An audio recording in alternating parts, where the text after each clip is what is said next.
Hey, welcome back. When I was in my science class, many people didn't understand what an atom is, or didn't care because it's boring. And that made me a bit sad because I love science. Now, you've probably heard of atoms before, and know that they make up everything, and blah blah blah. But in case you didn't know, they make up everything.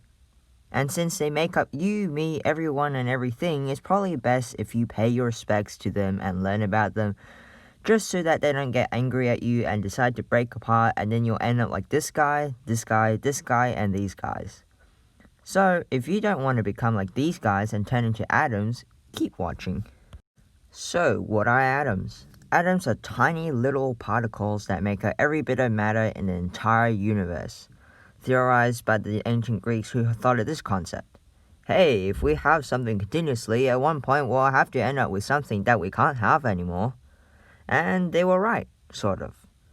Though the actual interpretation of the atoms were kind of wrong, seeing that the real atoms don't have hooks or interlocking mechanism or are squishy blobs of cheese, they got the concept right. But you see, atoms can be broken up even more. An atom is made of protons, neutrons, and electrons. And if I asked you to picture an atom, you'll probably guess of a model like this, or this, or this. And we'll go with those models for now. The nuclei is at the center of the atom, so that bit. A proton is a particle with a positive charge that makes up the nuclei. A neutron, like its name suggests, is neutral with no charge and accompanies the protons inside the nuclei. And the electrons are tiny particles that zoom around the nuclei in these orbits, let's say. And they have a negative charge.